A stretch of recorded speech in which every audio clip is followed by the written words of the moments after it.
Hey, how's it going, YouTube? I'm back in the video, and today I'm talking about how the Memphis Grizzlies are the next super team. Now, if you're not aware of the type of videos I do make on this channel, or at least right now, I am currently in the midst of doing a series that I've been doing for the past few years on my channel, where I go through every single team in the NBA and highlight their biggest strengths of that team, and say how they could potentially be the next super team. And now, obviously, not every team is going to be the next super team, but I'm going to pretty much this series is saying their strengths and how they could potentially be good going into the next season.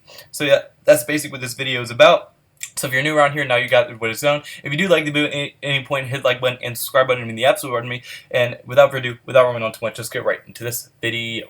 Alright, so my first reason for this video is going to be they're starting to build up their young talent a lot. Now, in the beginning of the 2018 season, they were still kind of an older team. They were ranked the 12th oldest team in the entire league, with being led by Mike Conley, Marc Gasol, pretty much the same two that have been leading the team for so long at that point, and they really just needed a fresh start, and that's what they're getting in 2019. As now their leaders go from Mike Conley, Marc Gasol, very old veterans in this league that are on the back end of their careers, to now John Morant, Jaren Jackson Jr., and even some other nice young talent that I'm getting into. But those two are the main two that they're going to be leaning on the most this season. And I mean, Jaren Jackson Jr. had a very underrated rookie year, averaging 14 points per game, 1 steal per game, 1.4 blocks per game, and 5 rebounds per game. So he showed that he's a very good two-way player. He was one of the best defensive players in the entire NBA, and maybe the best defensive rookie in the entire NBA last year. But he could also score a little bit, averaging almost 15 points a game. So he was a very exciting scorer. He was very exciting on defense, and he's only going to improve from his rookie season. And then John Morant, obviously his college, he completely took over the college scene,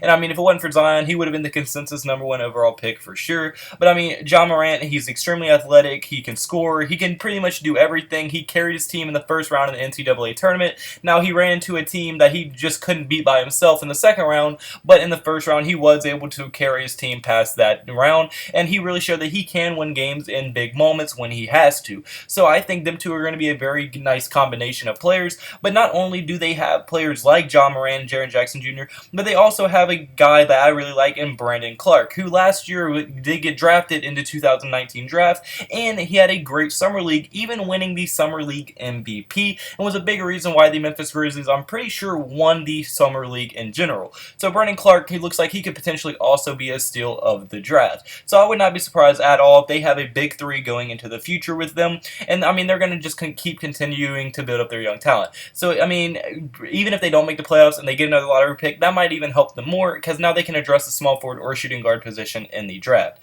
So I think it will be a very, very fun thing to watch, and I think it's going to be fun to watch how these young guys do develop with each other, and how this young talent that they have accumulated, how they can play together on the court, and if they can lead their teams to wins.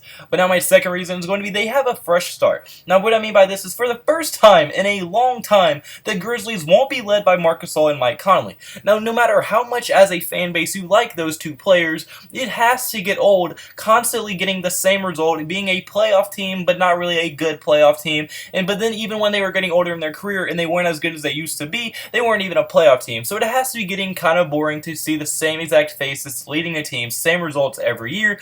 But now with these new fresh players in the starting lineup, them being much younger and have a lot more young talent on the roster, it should be very, very exciting to see how the fan base reacts, and it's just going to be more exciting for the fan base in general, and maybe even they will get more interactive with the organization as a whole. Because, I mean, not even do they have great young guys now, but they also have Valanciunas, who's a very good center, top 15. He's very much a starting center in this league.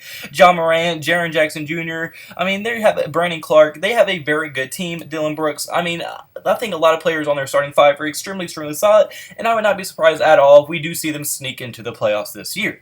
But now my third reason is going to be they have one of the best all-around starting fives, at least in the NBA. So, I mean, what I mean by that is, with Morant at point guard, we don't know what he's going to be, but he could potentially be a superstar and maybe even the best player in this draft. Now, obviously, as a Pelicans fan, I think Zion's going to be the best player in the draft, but Morant, I mean, he's pretty good. I mean, he's very good, should I say. I think much better than RJ Barrett. I'm very excited Memphis did not pick RJ Barrett. That would have sucked for them. I think RJ Barrett is going to be a bust, but Morant, I think at point guard, he has potential to be a great player in this NBA. Dylan Brooks is a very solid starting shooting guard. He can definitely start in this league for multiple teams. Kyle Anderson, like I said, just another solid player, good 3-and-D. And then Jaren Jackson Jr., he's going to improve. He's going to probably be one of the best defensive fours in the entire NBA. And I mean, he's going to improve from his rookie season. So he's going to probably be a 15 to 16 point per game scorer, 1.5 blocks per game, probably still average steal, maybe improve his rebound numbers. And I mean, he's going to be one of the best fours in the NBA in the very near future. And then you add that they have Giannis Valanciunas, who's a top 15 starting center in the league. Well, that team, and at least that starting lineup, is very good, at least a playoff starting lineup. Now, their biggest problem is pretty much their depth. Now, they don't have extremely good depth, but they don't have a bad depth either. They're kind of just average on the bench, but I think that starting lineup is good enough to make the playoffs. I think their young talent is going to be very exciting to watch how they develop going into the future, and I think that fresh start for the fan base is going to be a very, very good thing for the organization and the city as a whole.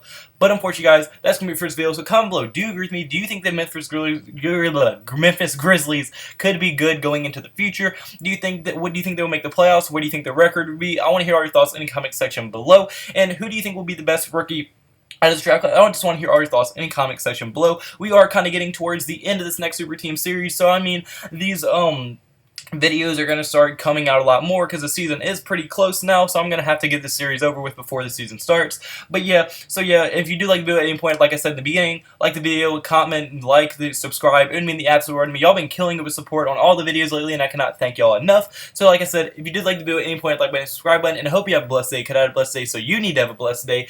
All glory to God. See you in the next video. Goodbye. Boo. Blah, blah, blah.